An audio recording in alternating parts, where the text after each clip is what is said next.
My intention as a life and wellness coach is to make sure that people are feeling more aligned in their lives. You realize you're just not happy and you have neglected yourself, you're not feeling connected to yourself, and I have reached that point many times. Our generation is now actually dealing with depression a lot more than compared to the generation before us, our parents. I do feel like being in India, less people are willing to share. But if I am talking to someone who is working their corporate job in a big city, who is around the conversation of mental health, then they're more open to it. Hi everyone, welcome to our channel Untold. I'm Aisha and today we have a special guest, Manisha. I will let Manisha introduce herself now. Amazing. Hi everyone, I am Manisha. I am really excited to be here for a conversation today. I do work as a life and wellness coach, and I know that we'll be diving into that a lot more very soon. Yes. Let's start with life and wellness coach. What exactly is your job? What do you do? That's a great first question. I find that the world of coaching has changed so much, so it's hard to know what that even means now. My intention as a life and wellness coach is to make sure that people are feeling more aligned in their lives, are living lives that they truly feel content with, and are also living in a way that feels healthy to them in a physical, emotional, mental, spiritual way. So that can of course be interpreted in many ways, but is to guide people in living a life that just feels healthy. Yeah, I think that's very useful, considering how these days everybody is dealing with depression, stress, anxiety. I think that's a very interesting topic that we're going to jump into today. So what got you into this? There's many different things. I would say one big part of it has been looking at my own life and how I've perhaps spent a large part of my life maybe not feeling aligned and doing things based on what I thought I should be doing. I think that's a very probably common experience that a lot of, like, especially women face as well. We feel like we're doing things based on what society is expecting us to do. And you hit a point where you realize you're just not happy and you have neglected yourself, you're not feeling connected to yourself. And I have reached that point many times. And I also have committed so much of my career working in the NGO sector, and I love all the jobs that I have, but that also meant that I gave so much of myself to it that I reached complete burnout, where I could no longer even work. I didn't know what I liked about my work anymore. And again, that leading to anxiety, depression, stress that I just didn't feel like I had control over. And then getting to a point where I realized everyone around me felt the same way. And I think like the pandemic was a really big turning point for a lot of people to realize that we all are kind of just living lives that we're not happy with. And we're over giving ourselves to our jobs without realizing that it needs to be done in a really mindful and intentional way. Right. What do you think? How does one actually identify that they're suffering with depression or anxiety? I don't think many people realize that they're actually suffering with something like that. They can, maybe people think they're sad for a temporary moment, a brief moment in life due to various reasons.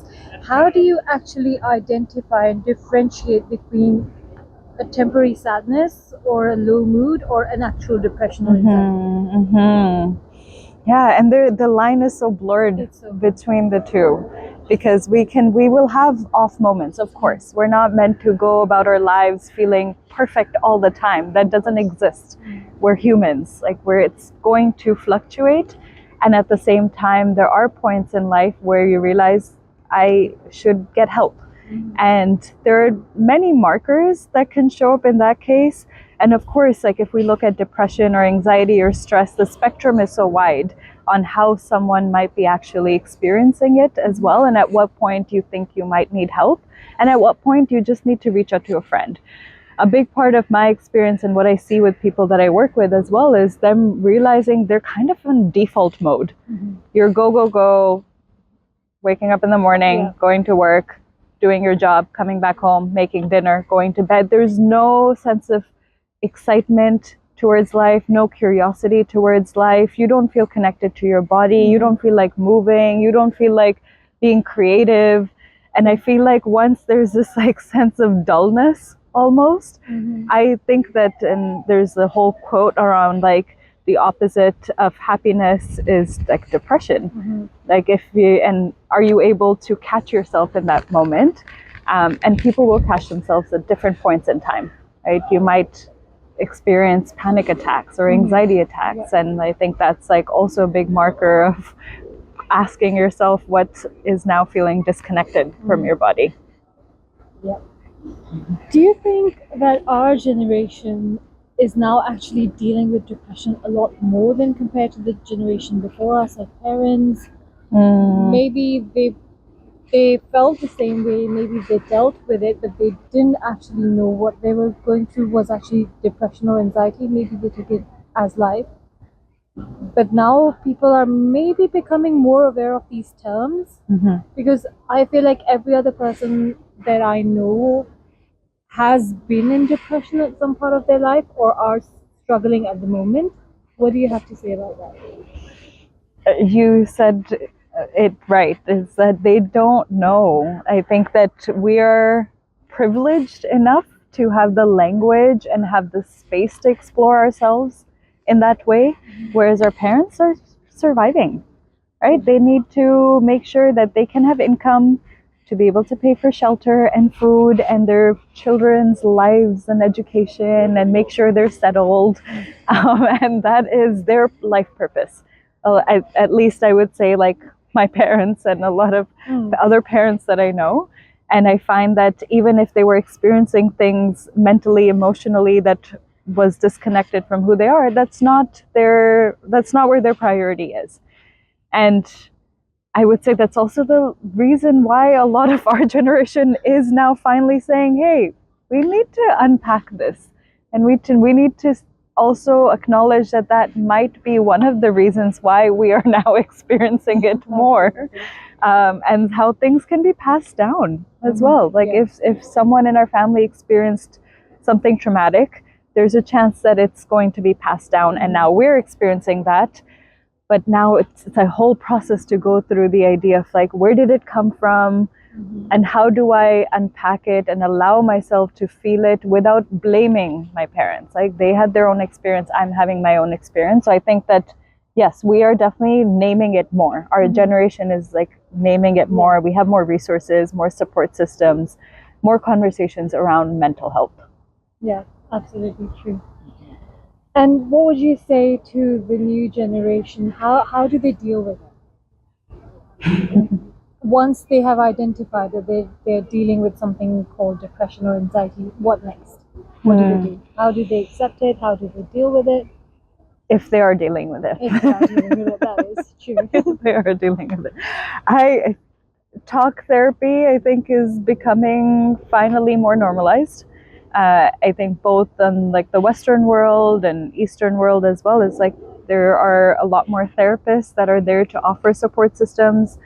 In the Western world, many therapists are fully booked out because more people are now finally able to acknowledge that they're like having therapy is a great thing actually. And I have friends that now we say like, oh, I can't meet that day because I have a therapy appointment, and that's just completely normalized. And I think that's a really beautiful thing. But do you really think this has like it definitely has become normalized in the western side of the world, but is it the same in the eastern side back home? Yeah, that's a great question, because I think it all depends on your privilege and your class, right? I think that if you're living in a big city and you are exposed to maybe more Western influence as well, then yes, then you would feel like therapy is definitely something that you can pursue. It's not the same. It's not the same. I do feel like being in India, less people are willing to share. But if I am talking to someone who is working their corporate job in a big city, who is around the conversation of mental health, then they're more open to it. But it's not normalized in the same way. I wish it was. But I think therapy is also not accessible for everyone. It's at the end of the day, it's not affordable for most people as well. So there's so many other tools that I feel like if you can't access therapy, then there's so many other things. I think a big part of this conversation sometimes lacks this whole mind-body connection too, is that If you're feeling down in your mind, then move your body, right? And there's so many different ways to do it, many different tools now. Do yoga, go for a run, go dance, meditate, do breath work. And I feel all of them are like really important tools to have you understand your mind more. Write, journal, like Yeah, endless. I think people don't really understand that your body and your mind, they're all interconnected. And you can actually, it's not just about, okay, you're suffering with something mentally, you can actually use your body as well to release that stress, as you said. Is there something that you do to release it? I definitely do, yes. I think for me, gym plays a big part. Swimming, gym. Yeah. that How does your definitely- mind feel after you move your body at the gym? I think I've become a lot at ease. There has been a time where I was overthinking about things. Maybe I shouldn't have. They weren't as important, but at that point of time I was. And to overcome that, that's the path that I chose. I went on to going to gym regularly, opting for swimming. By the time I'd get done with all of that, I'd be so mentally exhausted. I'd be like, okay, there's no time for me to think about anything else. Just go to sleep, wake up, do something else. I didn't even realize when I actually got myself out of that phase. I think that's something that worked for me. Following up to the impact that the gym has on you, I'm curious to ask something else as well. Is that you said that going to the gym and releasing that out of your body allows you to then like forget the things that were happening in your mind.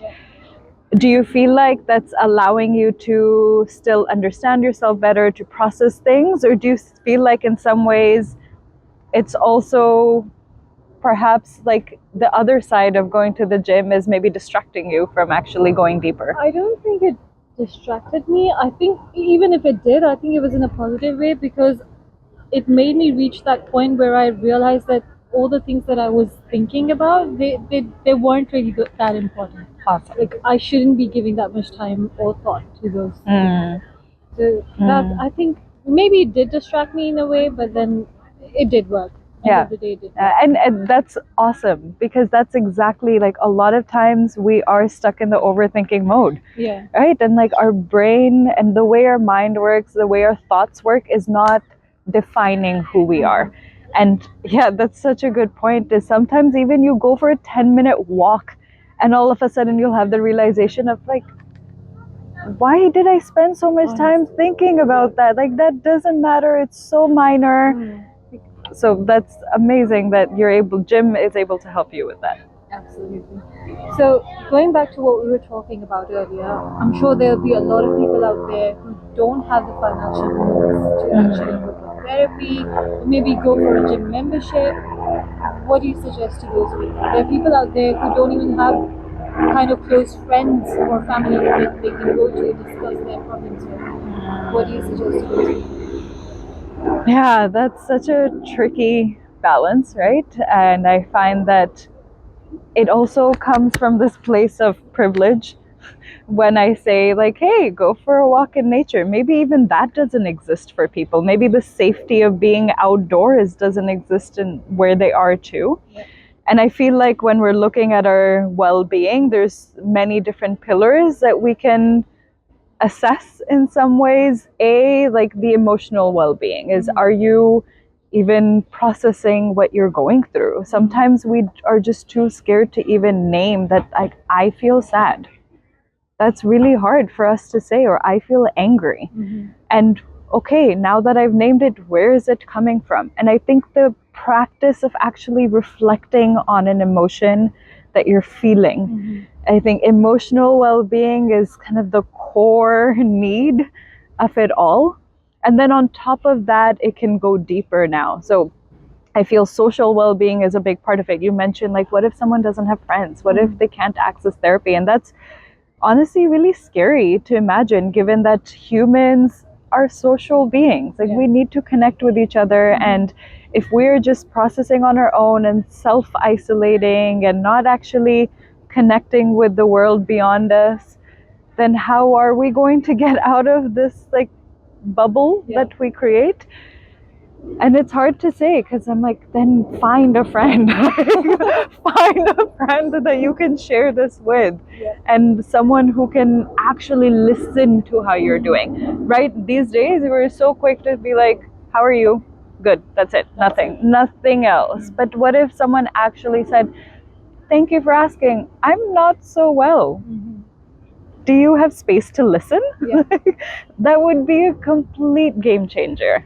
And I wish that we could do more of that with friends in our lives and even work people. Like if you're spending so many hours at work, is there someone at work that can listen to you? Is there like a person that's responsible for keeping everyone happy at work that you can share something with and they can refer you to someone? So I always say, like, yes, process on your own, and at the same time find someone, whether it's a friend or family member, or if you can access professional help.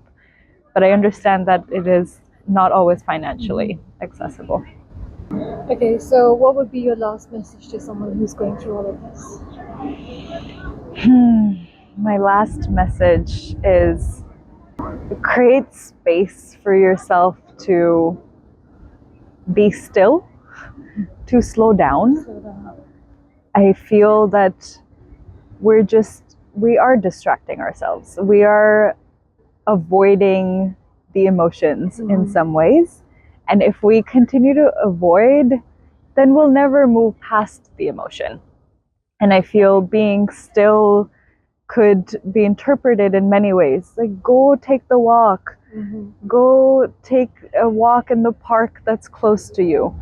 Go start your day with 10 minutes of just sitting and pausing, not feeling like you have to do something. Put your phone away.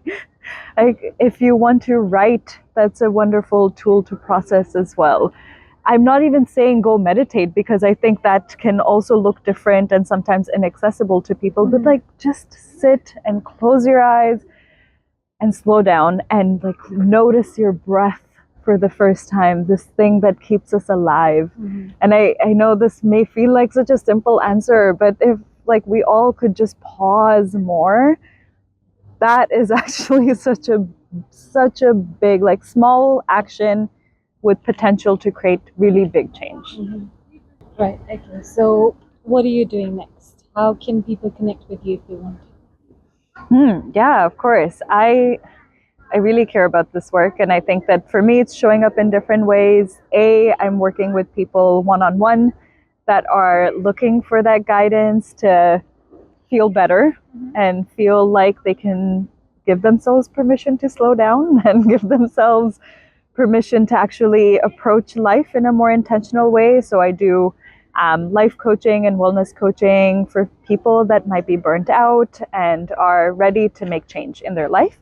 And then I'm also creating a lot of training for workplaces. I find that if we're spending so much time at work, that ends up being a source of frustration for a lot of people. And people are just used to the idea of being stressed and burnt out at work. So if we can bring more mindfulness at work, more intentional leadership at work, more opportunities for people to connect with themselves and then connect with each other, so that if they're enjoying being at work and they're able to express themselves where they're spending so much time, that will automatically translate to all other areas of their lives.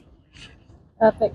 So do you have any Insta channel, YouTube? How can people actually connect with you if they would like to reach out to you? Yeah, of course. I have my website, manishanarula.com, and then my Instagram as well, aligned with Manisha, where I share a lot of stories around these topics. Perfect. So we will be tagging her channel, Insta, all the information that you need, her website link as well, and please go check it out. I'm sure it'll be of great help to you and you would love it. Thanks for watching our video, and we'll see you in our next video soon. Thank you. Bye.